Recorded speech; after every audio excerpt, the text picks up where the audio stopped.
Aujourd'hui, c'est un nouveau jour, un cadeau précieux que Dieu nous offre. Chaque matin, nous avons le choix. Laisser nos pensées s'alourdir sous le poids des inquiétudes ou décider de marcher dans la lumière de la joie que le Seigneur nous donne. Le thème de ce matin est clair. Smoothie. Est clair. Réjouissez-vous aujourd'hui. Ne laissez pas l'ennemi voler votre joie. Pourquoi ce message est-il si important? Parce que la joie n'est pas seulement une émotion passagère, elle est une force spirituelle. L'ennemi le sait bien, et c'est pourquoi il cherche à nous la dérober dès les premières heures du jour. Si nous commençons la journée découragés, irrités ou distraits, nous lui donnons déjà une victoire. Mais si, au contraire, nous ouvrons nos yeux en disant « Seigneur, merci pour ce jour, je choisis de me réjouir en toi », alors rien ne pourra nous abattre. Aujourd'hui, nous allons méditer ensemble sur la valeur de la joie, comprendre comment l'ennemi tente de l'éteindre et surtout prier pour que rien ni personne ne puisse nous en priver. Ce matin est une opportunité unique de nous remplir de la paix et de la force de Dieu. Préparez votre cœur. La joie du Seigneur sera votre partage aujourd'hui. La parole de Dieu nous rappelle que la joie de l'Éternel est notre force. Néhémie 8:10. Ce verset est plus qu'une belle parole. Il est une vérité spirituelle fondamentale.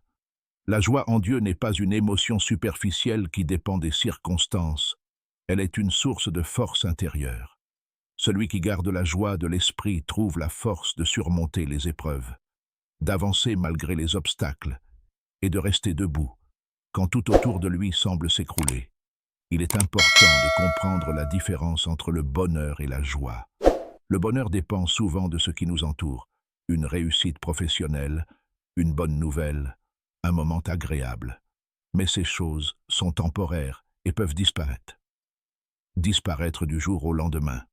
La vraie joie, en revanche, vient de Dieu. Elle ne dépend pas de ce que nous possédons, ni de ce que nous traversons. C'est une grâce que l'Esprit Saint dépose dans notre cœur et qui nous rend inébranlables. Regardons l'exemple de Paul et Silas.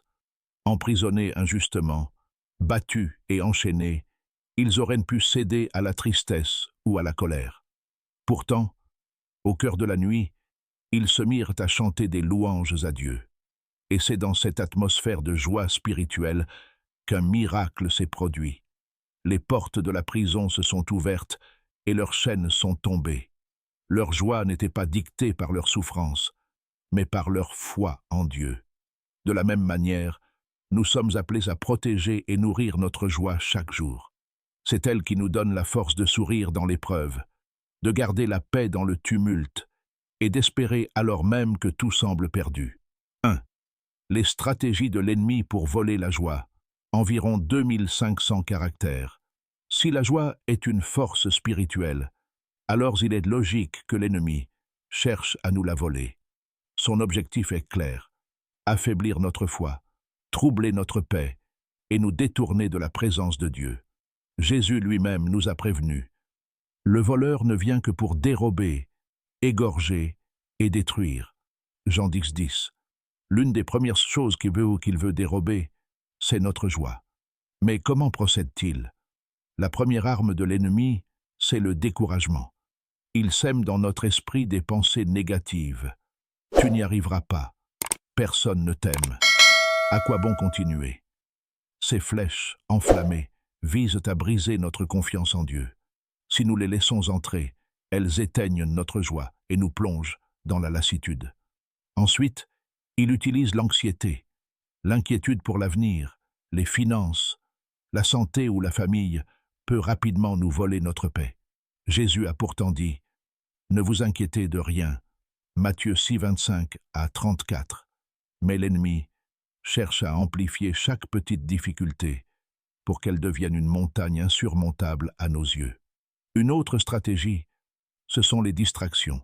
Dans un monde rempli de bruit, de notifications, de nouvelles inquiétantes, nous sommes bombardés d'informations qui saturent notre esprit. Peu à peu, au lieu de méditer la parole et de nous réjouir en Dieu, nous nourrissons notre âme de peur et de confusion. L'ennemi sait que si nous commençons la journée absorbés par ces distractions, nous perdons de vue la joie spirituelle. il y a aussi les offenses. Parfois, une simple parole blessante suffit à voler notre paix pour toute la journée. L'ennemi utilise les relations pour semer la colère, l'amertume et le ressentiment. Et si nous ne veillons pas, ces sentiments éteignent la joie que Dieu nous a donnée. Imagine une personne qui se lève le matin avec l'intention de passer une belle journée. Mais dès le premier instant, une mauvaise nouvelle arrive sur son téléphone. Puis, dans les transports, quelqu'un l'agace. Ensuite, au travail, une remarque désobligeante vient encore l'irriter. Petit à petit, sans même s'en rendre compte, sa joie s'efface et laisse place à la nervosité et au découragement. C'est exactement ce que l'ennemi recherche, nous voler la joie par petites touches, jusqu'à ce que nous oublions que Dieu règne encore sur notre vie. Mais souvenons-nous, l'ennemi n'a aucun pouvoir sur nous, sauf celui que nous lui laissons. Protéger notre joie, c'est refuser ses ruses, c'est lever les yeux vers le Seigneur et déclarer « Ce jour est un cadeau, je choisis de me réjouir en Dieu malgré les circonstances. » 2. Pourquoi choisir la joie est un acte spirituel, environ 2000 caractères. La joie ne tombe pas toujours du ciel comme une émotion spontanée. Elle est bien plus qu'un simple ressenti. Elle est un choix spirituel. Chaque matin, quand nous ouvrons les yeux, nous avons la possibilité de décider dans quelle atmosphère nous allons marcher. Celle de la tristesse et de l'inquiétude, ou celle de la confiance et de la joie en Dieu. Choisir la joie, c'est un acte de foi. C'est proclamer « Seigneur, peu importe ce que je vois autour de moi, je sais que tu es fidèle et que tu prends soin de moi. » Ce n'est pas nier les difficultés, mais c'est refuser de leur donner le dernier mot. C'est croire que Dieu est plus grand que nos problèmes. Chaque journée est une nouvelle opportunité donnée par Dieu. Le psaume 118, verset 24 nous le rappelle. « Voici le jour que l'Éternel a fait, qu'il soit pour nous un sujet d'allégresse et de joie. » Autrement dit, le simple fait de se réveiller ce matin est déjà une victoire, une preuve de la grâce de Dieu. On peut comparer cela à une personne qui reçoit une enveloppe chaque matin. À l'intérieur, il y a soit des billets de tristesse, soit des billets de joie. C'est à nous de décider lesquels nous allons sortir et utiliser pour payer notre journée. Si nous choisissons la tristesse, tout nous semblera lourd et difficile. Mais si nous choisissons la joie, alors même les petites choses deviendront des bénédictions visibles. Choisir la joie, c'est aussi résister à l'ennemi.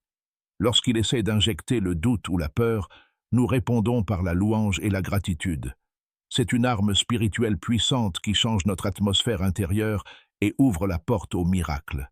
Voilà pourquoi la joie, est bien plus qu'une émotion. Elle est une décision qui nous aligne chaque jour avec la volonté de Dieu. La prière du matin, arme contre le vol de la joie. L'une des armes les plus puissantes que Dieu nous a laissées pour protéger notre joie, c'est la prière. Chaque matin, avant même que la journée ne commence vraiment, nous avons la possibilité de remettre nos pensées, nos projets et nos émotions entre les mains du Seigneur. La prière du matin est comme une clé. Elle ouvre la porte à la paix de Dieu et ferme la porte aux ruses de l'ennemi. Jésus lui-même nous a montré l'exemple. L'Évangile nous dit qu'il se levait souvent de grand matin pour aller prier seul dans un lieu désert. Marc 1,35. Pourquoi? Parce qu'il savait que la force de sa mission dépendait de sa communion avec le Père. Si même Jésus avait besoin de commencer ses journées dans la prière, combien plus nous en avons besoin. La prière du matin est un moment pour remercier Dieu. Remercier pour le souffle de vie, pour la nuit traversée, pour la grâce d'un nouveau jour. C'est aussi le moment pour déposer nos fardeaux. Tout ce qui pourrait nous voler la joie, soucis financiers, inquiétudes familiales, stress du travail, peut être placé aux pieds du Seigneur.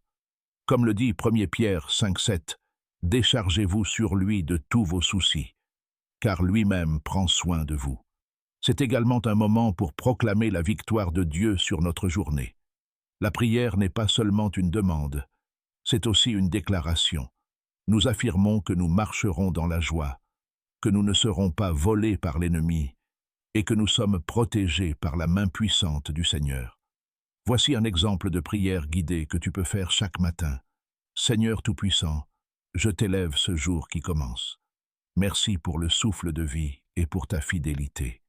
Aujourd'hui, je choisis de me réjouir en toi. Je refuse de laisser le découragement, la peur ou la tristesse dominer mon cœur. Seigneur, je t'invite dans mes pensées, mes paroles et mes actions. Protège-moi des attaques de l'ennemi et garde ma joie intacte. Mets dans ma bouche des paroles de bénédiction et dans mon cœur une paix profonde. Comme il est écrit, réjouissez-vous toujours dans le Seigneur. Philippiens 4,4. Oui, je déclare que ce jour est un sujet d'allégresse, car tu règnes sur ma vie. Dans le nom puissant de Jésus-Christ. Amen. Cette prière peut être adaptée chaque jour, mais l'essentiel est de commencer la journée dans la gratitude, la foi et la proclamation. Lorsque tu pries ainsi, tu crées une atmosphère spirituelle qui repousse les ténèbres et attire la présence de Dieu. N'oublions pas que la prière est un dialogue. Après avoir parlé à Dieu, prenons un moment pour écouter sa voix. Souvent, il dépose dans nos cœurs une pensée de paix, une promesse ou une direction qui nous accompagnera toute la journée. La prière du matin n'est pas seulement une habitude spirituelle, c'est un véritable bouclier. Elle nous empêche de commencer la journée vulnérable et nous équipe pour marcher dans la joie, peu importe ce qui se présentera. Les paroles que nous prononçons ont un pouvoir spirituel. La Bible nous enseigne que la mort et la vie sont au pouvoir de la langue. Proverbe 10, 8, 21. C'est pourquoi, après avoir prié, il est essentiel de déclarer des vérités bibliques sur notre vie. Ces confessions de foi ne sont pas de simples phrases positives. Ce sont des armes spirituelles qui alignent notre cœur avec la parole de Dieu et transforment notre journée. Quand nous déclarons « Je choisis la joie aujourd'hui », nous faisons plus qu'un souhait. Nous exerçons notre autorité spirituelle et nous refusons de céder au découragement. Quand nous proclamons « Rien ne pourra me séparer de l'amour de Dieu » Romains 8, 39, nous brisons les mensonges de l'ennemi qui voudrait nous faire croire que nous sommes seuls ou abandonnés. Voici quelques déclarations prophétiques que tu peux confesser à haute voix chaque matin. Ce jour est une bénédiction. Je marcherai dans la paix et la joie. Je suis fort, car la joie de l'Éternel est ma force. Aucune arme forgée contre moi ne prospérera. Ésaïe 54, 17. J'ai la paix de Christ. Rien ni personne ne pourra me la voler. Je rends grâce pour chaque instant de cette journée, car Dieu est avec moi. Ces proclamations changent notre état d'esprit et repoussent les ténèbres. Elles nous rappellent que nous ne sommes pas victimes de nos circonstances, mais enfants du Dieu Tout-Puissant. Déclarer la parole, c'est comme semer des graines spirituelles dans notre journée. Même si le matin commence difficilement, ces semences produisent du fruit au fil des heures. Paix, force, confiance et joie. Chaque mot prononcé avec foi est une étincelle de lumière qui éclaire notre chemin et ferme la porte à l'ennemi. Alors n'hésitons pas. Parlons la vie, proclamons la victoire et choisissons la joie. Bien-aimés, nous avons vu que la joie n'est pas un luxe spirituel, mais une nécessité. Elle est la force qui nous permet de tenir ferme, d'avancer avec courage et de rester connectés à Dieu malgré les tempêtes de la vie.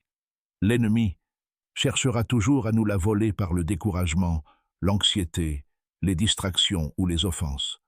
Mais nous avons appris aujourd'hui que nous avons le pouvoir de choisir la joie, de la protéger et de la nourrir chaque matin par la prière et les déclarations de foi. Souvenez-vous, chaque jour est un don de Dieu. Même si les circonstances ne sont pas toujours favorables, votre attitude peut transformer votre journée. Comme le dit l'apôtre Paul, « Réjouissez-vous toujours dans le Seigneur ». Je le répète, réjouissez-vous. Philippiens 4, 4. La joie en Christ est une arme, une source d'espérance et un témoignage puissant pour ceux qui vous entourent. Alors, je vous exhorte, commencez cette journée avec un cœur rempli de gratitude. Refusez de céder à la tristesse, Proclamez la victoire de Jésus sur votre vie et marchez avec assurance. La joie du Seigneur est votre héritage. Ne la laissez à personne. Recevez maintenant cette bénédiction. Que la paix de Dieu, qui surpasse toute intelligence, garde vos cœurs et vos pensées en Jésus-Christ. Que la joie du Saint-Esprit remplisse votre âme du matin jusqu'au soir. Que vos pas soient dirigés par la lumière du Seigneur et que votre bouche soit un instrument de bénédiction. Aucune attaque de l'ennemi ne pourra vous voler la paix aujourd'hui, car vous êtes couverts par le sang de Jésus. Soyez fortifiés, soyez renouvelés et marchez dans la joie divine.